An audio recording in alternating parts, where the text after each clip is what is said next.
박수 치며 찬양하겠습니다.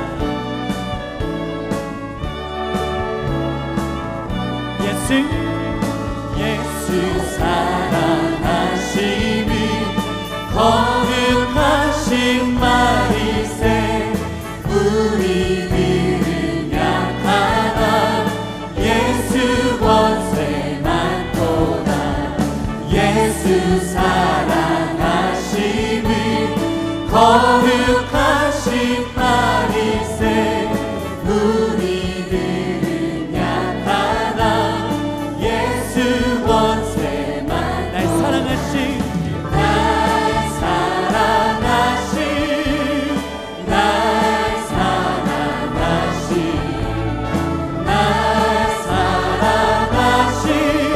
성경에 써있네. 나를 사랑하시고 나의 죄를 다시서 하늘 문을 여시고 들어가게 하시고 내가 연약할수록 더욱 크게 여기사 높은 보좌 위에서 낮은 나를 모시네.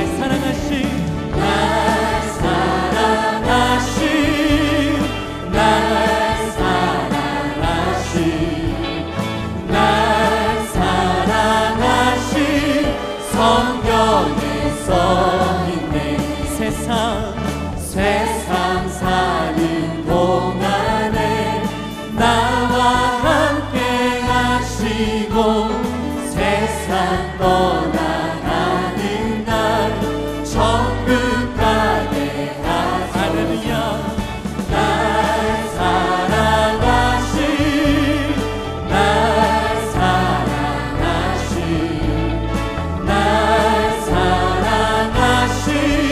성경에 써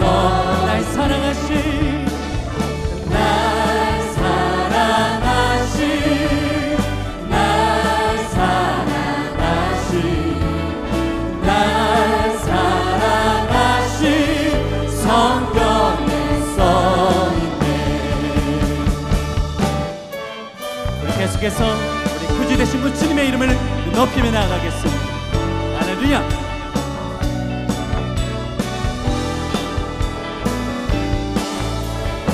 선포할까요? 예수로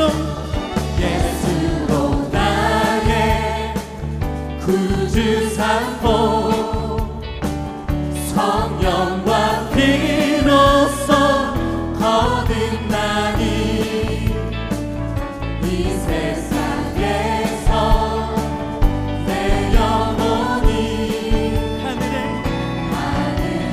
영광 누리로다. 이것이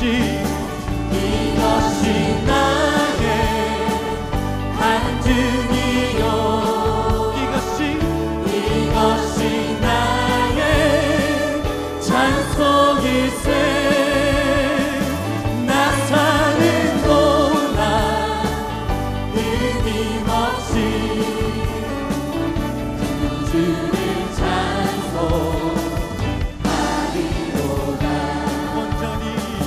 온전히 주께 맡긴 내 영 사랑의 음성이 듣는 중에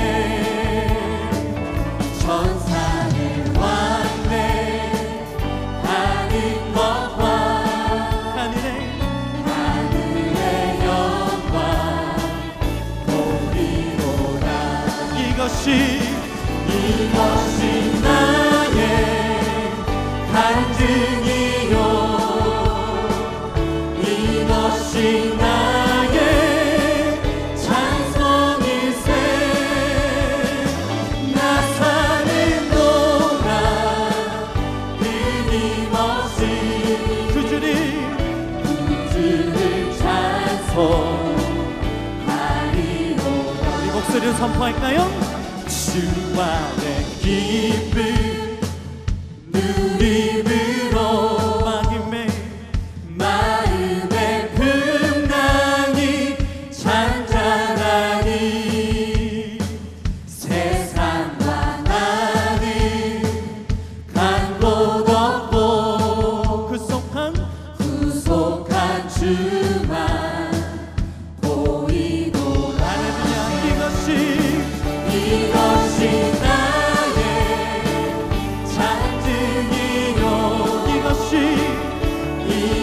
이것이 나의 찬송일세. 나 사는 동안 끊임없이 그 주를 찬송하리로. 우리 한 번 더 선포합시다. 이것이 나의 간증이요, 이것이 나의 찬송일세. 나 사는 동안 끊임없이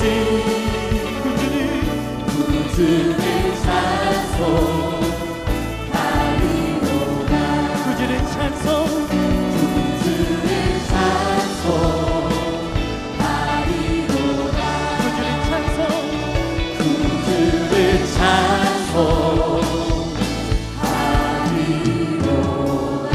할렐루야. 우리 찬양받게 합당하신 주님께 감사와 영광의 박수 올려드립시다. 할렐루야.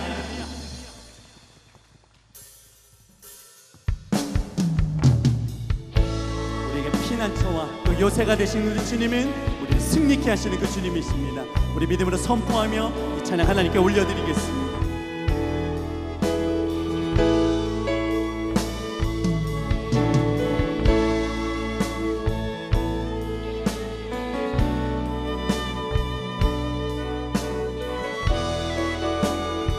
고백하겠습니다. 하나님은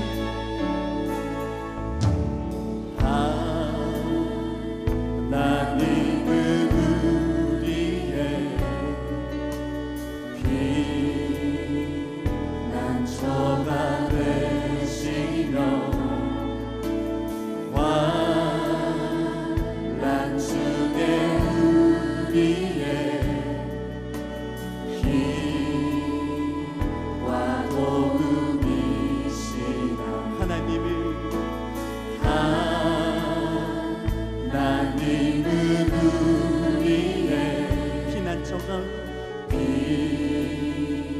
피난처가 되시며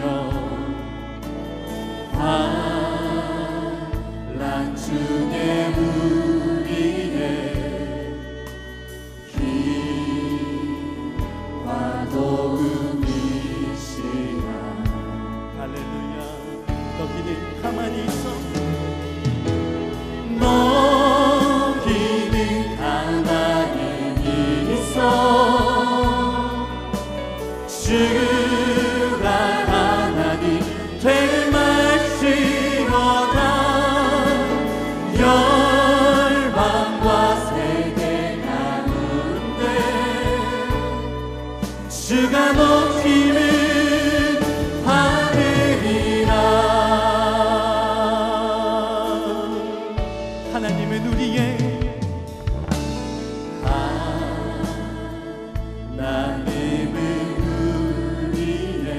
피난처가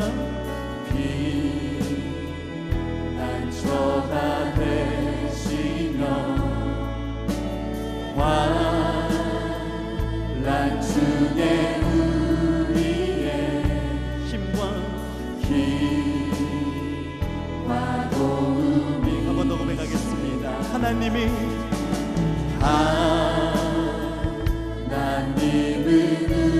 우리의 피난처가 되시며 환난 중에 우리의 힘과 도움이시라. 네. 너희는 가만히 있어. 너희는 가만히 있어. 주가 하나님 될 말지어다. 열방과 세계 가운데 주님이 주가 높임을 받으리라. 사랑합니다 내 아버지. 사랑합니다 내 아버지.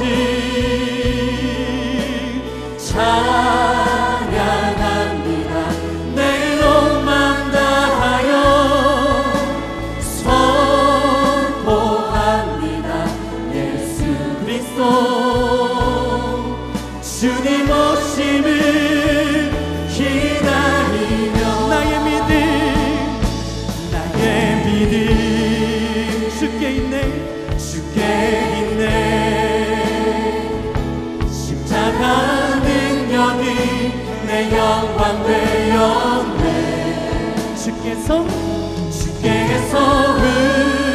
우리를 승리케 하셨네 나의 능력 나의 소망 주께 있네 나의 믿음 주께 있네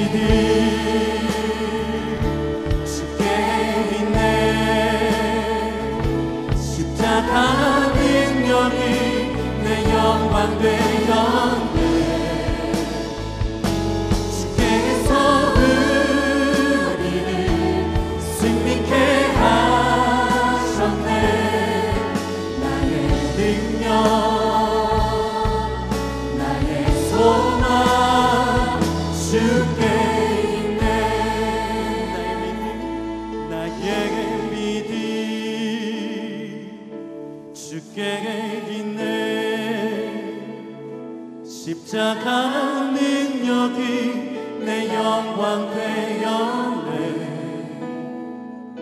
주께서 우리를 승리케 하셨네 나의 능력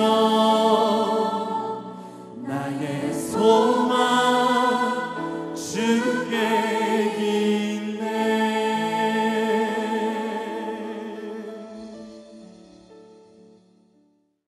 하나님께서 오늘 우리에게 주신 말씀은 고린도전서 12장 21절에서 27절까지의 말씀입니다. 제가 하나님의 말씀 봉독하겠습니다. 눈이 손더러 내가 너를 쓸 데가 없다 하거나 또한 머리가 발더러 내가 너를 쓸 데가 없다 하지 못하리라. 그뿐 아니라 더 약하게 보이는 몸의 지체가 도리어 요긴하고 우리가 몸에 덜 귀히 여기는 그것들을 더욱 귀한 것들로 입혀주며 우리의 아름답지 못한 지체는 더욱 아름다운 것을 얻느니라. 그런즉 우리의 아름다운 지체는 그럴 필요가 없느니라.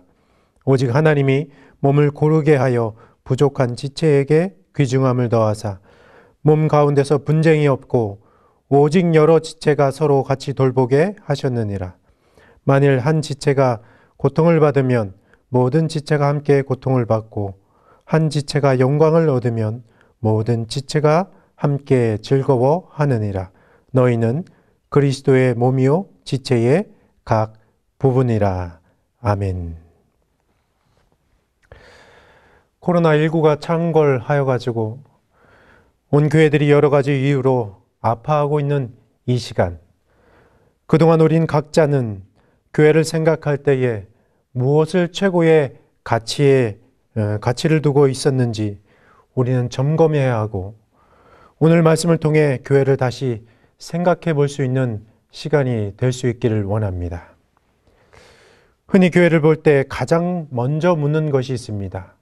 건물에 모이는 사람의 수가 몇 명이냐 하는 것입니다. 너네 교회 얼마나 많이 모여? 물론 출석수를 보면서 교회 규모를 파악하고 또한 조직과 시스템 그리고 공동체 안에 담겨진 소프트웨어인 영성을 생각해 볼 수 있습니다. 그러나 마치 이것이 성공의 척도인 것처럼 생각해 왔다면 우리는 다시 교회를 생각해 보아야 할 줄로 압니다.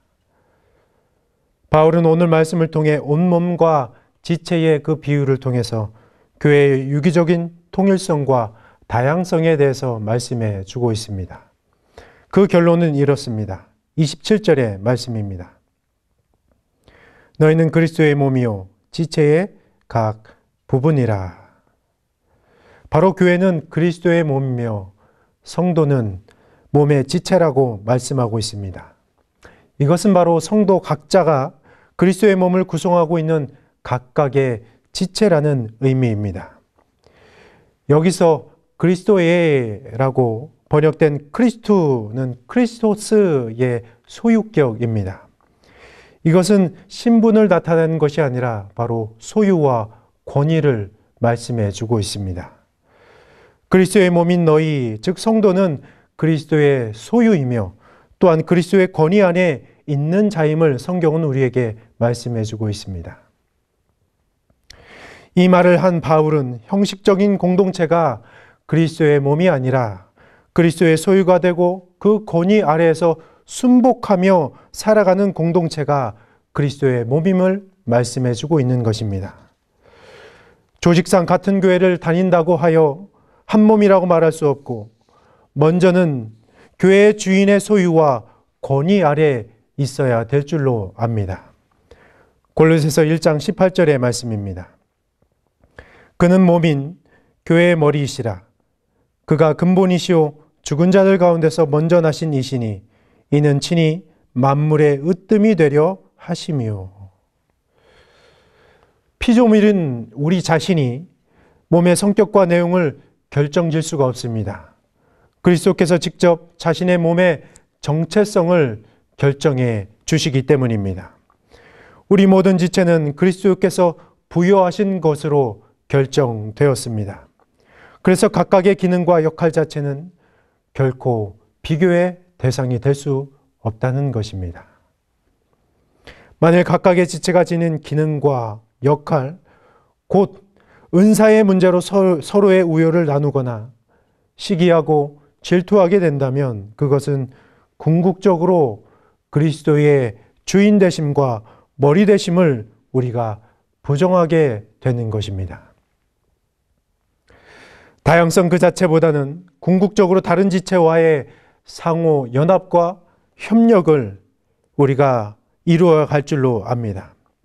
고린도 교회가 다양한 은사를 받았음에도 불구하고 그리스도의 몸인 그 다양한 지체라는 그 의식을 마음속 깊이 인식하고 각인해야만 했습니다.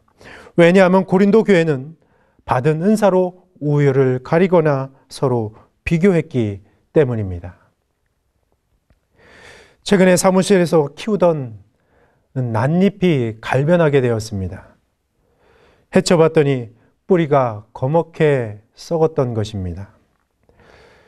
나는 다시 살리려고 시작했던 것이 지금은 여러 꽃들을 사무실에 이렇게 키우게 되었습니다.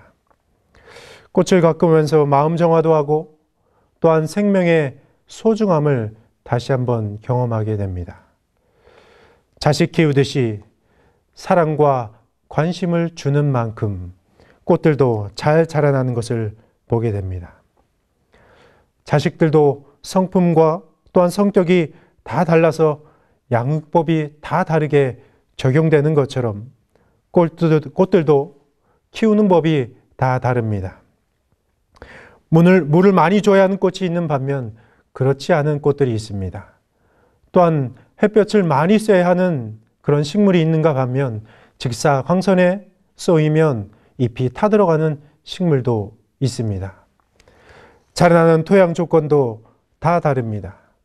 생명이라는 공통점을 제외하면 꽃마다 식물마다 다르게 키워져야 하는 것입니다. 그래야 성장할 수 있습니다. 또한 꽃잎만 예쁘다고 뿌리와 줄기, 너는 필요 없다고 말할 수가 없습니다. 그래서 우리가 꽃을 말할 때 이 모든 것을 포함하게 되는 것입니다.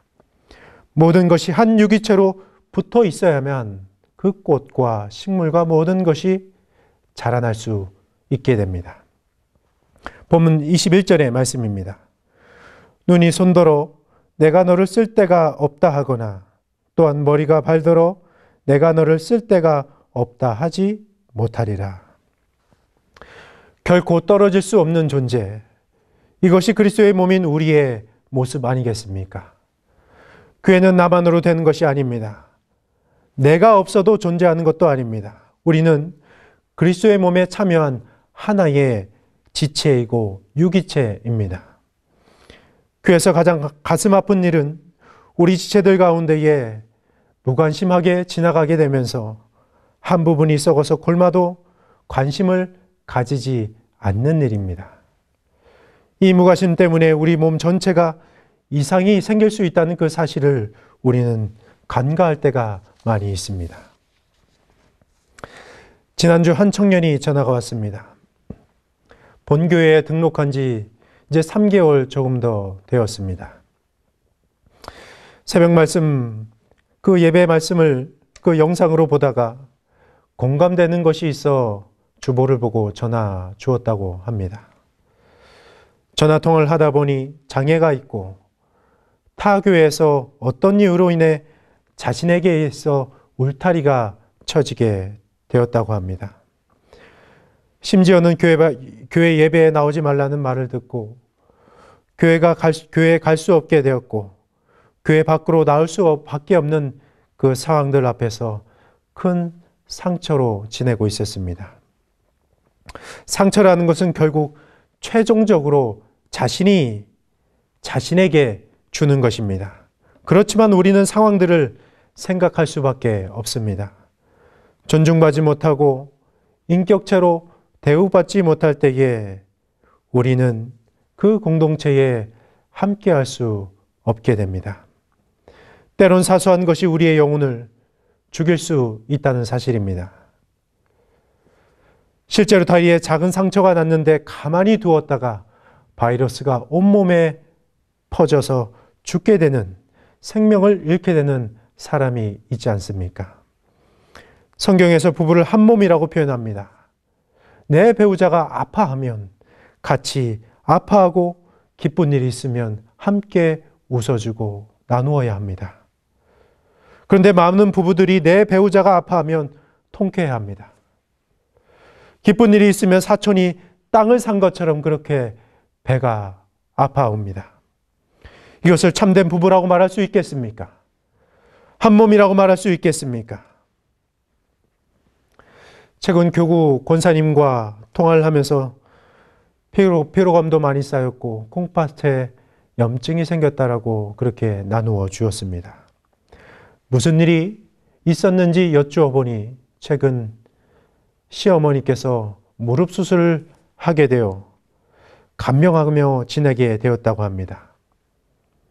간병하는 것은 참으로 어려운 일입니다. 더군다나 30분마다 소변을 보시는데 그 병실 밖에 있는 그 화장실까지 어머니를 계속 30분마다 모셔가야 함에 따라 잠을 잘 수가 없었던 것입니다. 그러면서 저에게 이렇게 말씀해 주셨습니다. 가족 중에 한 사람이 아프면 모두가 환자가 되는 거예요. 그것이 당연한 겁니다. 라고 나누어 주셨습니다.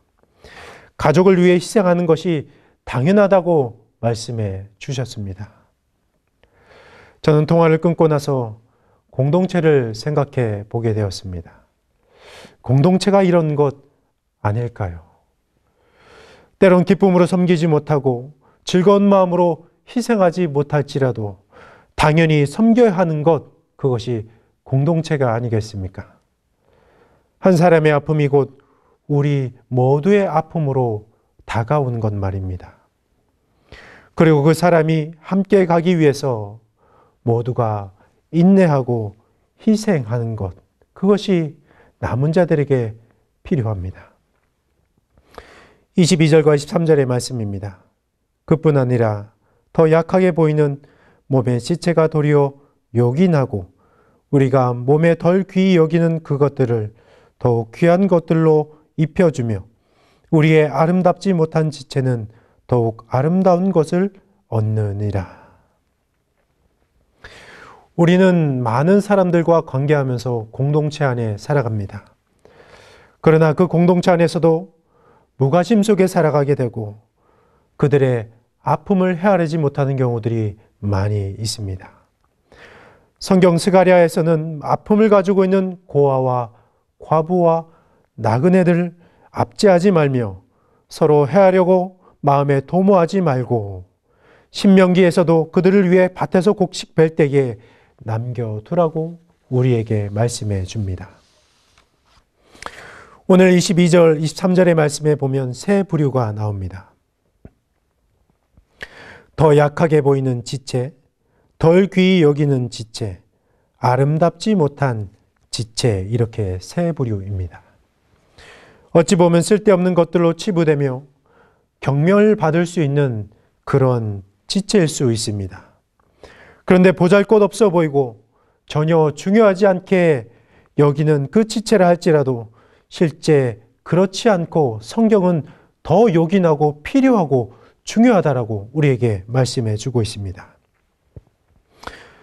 우리 그 몸속에는 심장, 또한 위와 장, 또한 간 등 우리 몸속에는 보이지 않지만 연약해 보이는 것이 몸을 이루는 데 있어서는 더 필요한 것을, 또 중요한 것을 우리가 깨닫게 됩니다.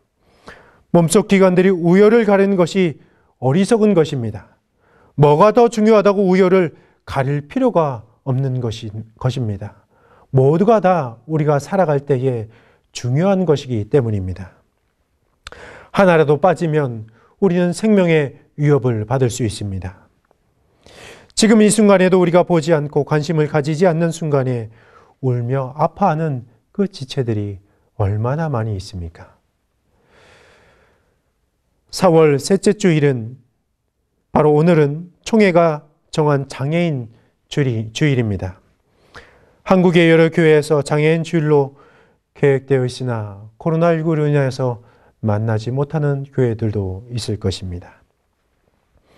신체적, 정신적 장애를 가진 사람들이 있습니다. 우리는 그들을 장애인이라고 부릅니다.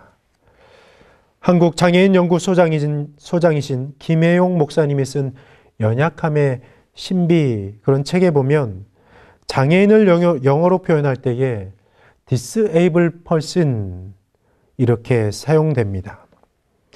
disabled person이라는 말은 무능력한 사람, 능력이 부족한 사람이라고 의미합니다. 그래서 이것은 많은 경우에 부정적으로 사용됩니다. 이 단어는 그러나 잘못 사용되었습니다. 장애인은 무능력한 존재가 아니기 때문입니다. 평창 패럴림픽 조직위원회에서는 장애인 선수들을 묘사할 때에 disability, 무능력, 그것을 사용하는 대신 impairment, 손상, 그것을 사용할 것을 권고했습니다. 장애가 있다고 해서 모두가 무능력한 존재가 아니기 때문입니다. 우리가 잘 알고 있는 송명희 시인은 보잘것없는 약한 몸을 가졌지만 우리의 마음과 영혼을 깨우는 시로 탁월한 능력을 나타내 주었습니다.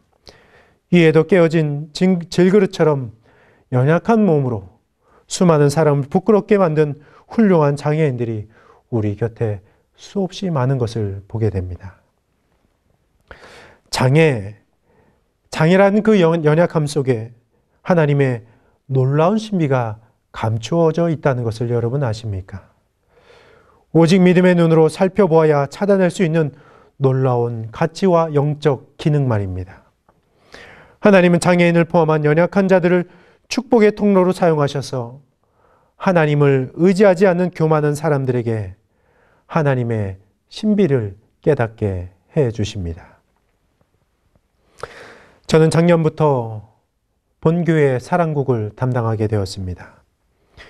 여러 사역을 담당하면서 사랑국까지 담당하게 되었는데 장애인에 대해서는 지식이 많이 없고 장애인에 대해 편견이 있었던 나를 왜 사랑국에 보냈을까라는 의문이 제 안에 있었습니다.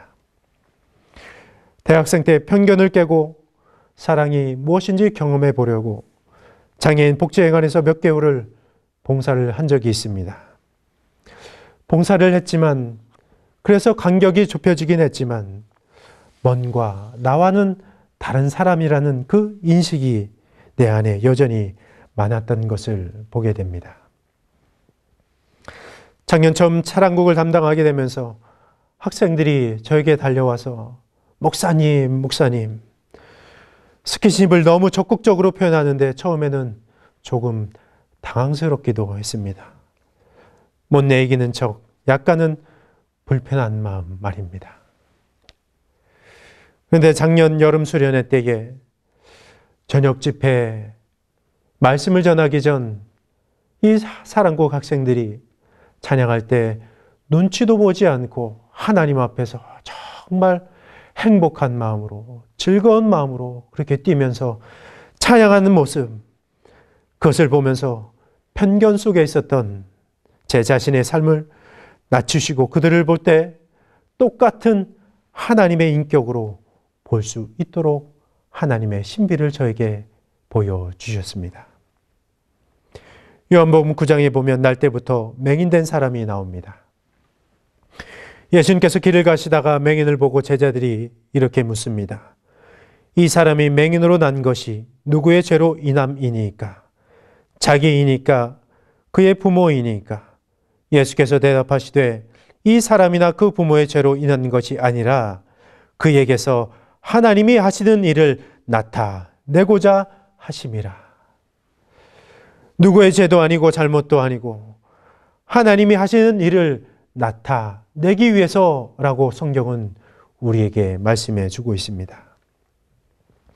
장애인 부모를 볼 때에 딱하고 안 된 시선들이 우리 안에 있을 줄로 압니다. 물론 장애인에 대한 부정적인 인식과 편견이 있는 사회 속에서 장애 자녀를 양육하는 것은 여간 힘든 일이 아닙니다. 그러나 자녀의 문제 앞에서 장애 자녀를 둔 부모뿐만 아니라 모든 부모가 같은 마음일 줄로 압니다. 그럼에도 불구하고 장애 자녀를 둔 부모는 지울 수 없는 마음의 고통과 상처를 안고 평생을 살아가는 사람도 있습니다. 부모는 자신이 자녀의 생명의 주관자요, 양육하는 전적인 책임이 있다고 생각하기 때문입니다. 그래서 평생 죄책감을 가지고 살아가는 사람들도 있게 됩니다. 그러나 성경은 분명히 우리에게 말씀해 줍니다. 너 자신의 잘못이 아니다.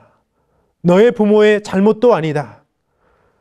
내 뜻을 이루기 위해서다 라고 우리에게 말씀해 줍니다. 우리 주님은 토기장이이십니다. 하나님의 관점으로, 하나님의 형상으로 우리 사람들을 바라볼 수 있어야 합니다. 우리 자신이 우리 자녀들의 생명의 주관자가 아닙니다. 나 자신 하나 생명조차도 지키지 못하는데 누구의 생명을 책임질 수 있겠습니까? 하나님께서 우리를 공동체로 부르셨다는 것은 우리 교회를 향한 하나님의 계획만이 아니라 하나님의 모든 자녀에 대한 계획이 아니겠습니까? 그리스도의 마음으로 보면 모든 지체가 하나님의 형상으로 바라볼 수 있고 느껴지게 됩니다. 어찌 보면 장애인으로 분류한 것 자체가 선입견과 편견이 아닌가 생각도 해보게 됩니다. 그럼에도 불구하고 성경은 연약한 자들을 압제하지 말고 섬기라고 그렇게 명령하십니다. 크리스천들은 너무 우리와 그들 그렇게 구분하며 살아갑니다. 교회 안에서 이렇게 구분하다 보니 통전적으로 전인격적으로 하나님의 자녀 아닌 사람이 없음을 놓치게 되는 것입니다. 하나님 보시기에 하나님 눈에는 하찮은 이가 없기 때문입니다. 그러나 우리는 스스로 그 착각과 오해 속에 살아가게 되는 것입니다. 우리 교회 공동체에서 지체를 바라보는 잘못된 편견은 무엇보다도 교회의 본질을 너무 교회 중심적으로 보는 데 있는 것 아니겠습니까?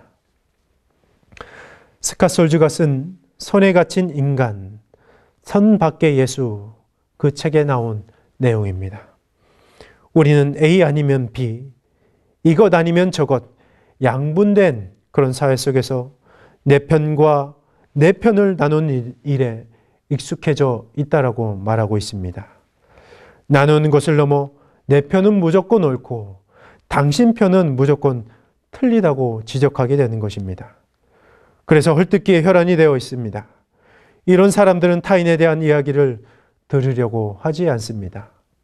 타인에게 지지 않기 위한 논리를 펴나가고 그렇게 고민하고 고심합니다. 밤새 고민해 보지만 결국 자신의 논리에 스스로 설득당하게 됩니다. 기독교인들은 이러한 편가르기와는 동떨어진 사람들입니까? 기독교인들도 예외가 아닐 것입니다. 이런 상황에서 크리스천들에게 분열과 갈등을 뚫고 나갈 진리가 필요합니다. 양분된 세상에 서지 않고 더 큰 진리, 바로 아름다운 예수의 길이 있다고 우리에게 말씀해 주고 있습니다. 여러분, 하나님께서 교회를 세우신 목적이 무엇이라고 생각합니까? 우리는 몇 주 동안 함께 모이지 못했습니다.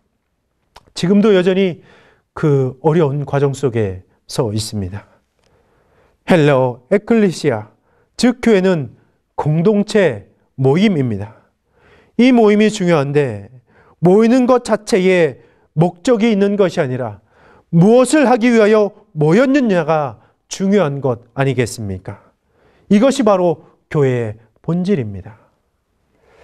우리가 얼마나 열심히 살았느냐라는 것보다 무엇을 위해 살았느냐 하는 것이 중요하고, 우리 교회가 얼마나 많은 사람이 모이냐보다는 하나님의 부르심에 얼마나 합당한 교회로서의 그 사역을 감당했느냐가 더욱 중요합니다. 많은 사람들이 교회를 찾아옵니다. 그러나 항상 기대만큼 충족되지 못하기 때문에 그들 마음 안에 불만과 불평이 있습니다. 사실 섬기고 봉사하기 위하여 교회에 나오는 이가 너무나 적다는 것을 발견하게 됩니다. 지금 한국뿐 아니라 여러 교회 공동체 속에서 얼마나 갈등과 다툼이 많이 있습니까? 초대교회 안에서도 극심한 갈등이 있었습니다. 유대인들은 헬라인들을 무시했습니다. 또한 헬라인들은 유대인들을 경멸했습니다. 남자들은 여자들을 하찮게 여겼고 여자들은 남자들에게 적의를 품게 되었습니다. 자유인들은 노예들을 하류인간 취급했습니다. 노예들은 자유인들에게 그래서 분노를 품으며 살아갔습니다. 우리는 많은 문제와 분리 속에서 분명한 진리 앞에 서야 될 줄로 압니다.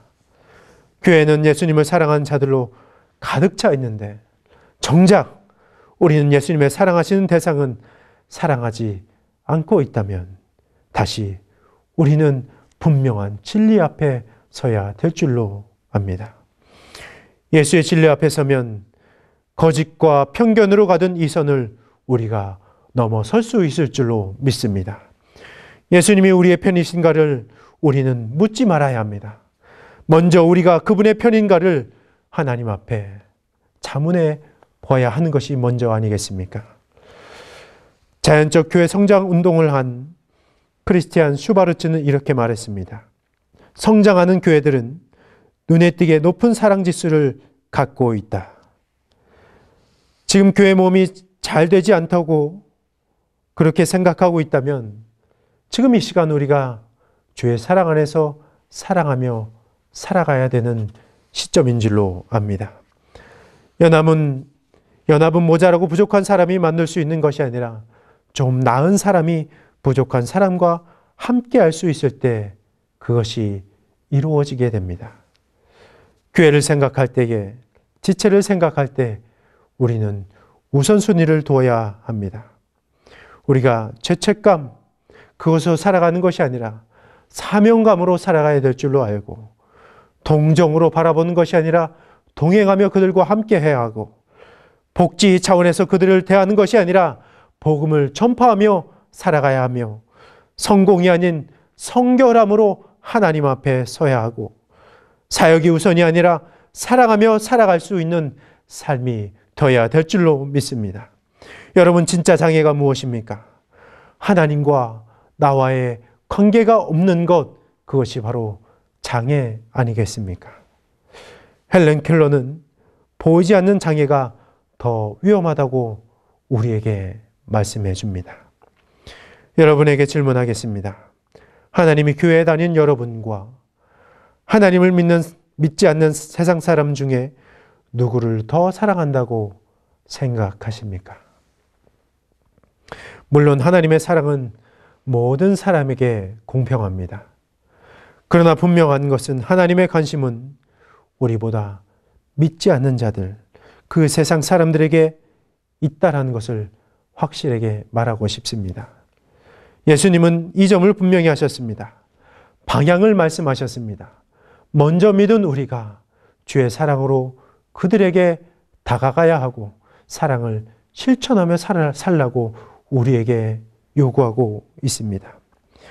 예수님을 따라다니는 사람 중에 소위 종교적이었던 바리새인들의 불만은 예수님이 자꾸 죄인들과 세리들과 병자들에게 관심을 두는 것이었습니다. 그것을 넘어서 왜 그 사람들의 집에 가서 같이 식사하시는지 그들은 이해할 수가 없었습니다. 그런데 예수님은 아주 분명하게 말씀하십니다. 예수님께서 공생애를 시작하기 전 광야에 시험을 받으신 후에 이사야 말씀을 인용해 이렇게 말씀해 주셨습니다.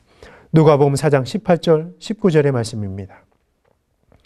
주의 성령이 내게 임하셨으니 이는 가난한 자에게 복음을 전하게 하시려고 내게 기름을 부으시고 나를 보내사 포로된 자에게 자유를, 눈먼 자에게 다시 보게 함을 전파하며 눌린 자를 자유롭게 하고 주의 은혜의 해를 전파하게 하려 하심이라.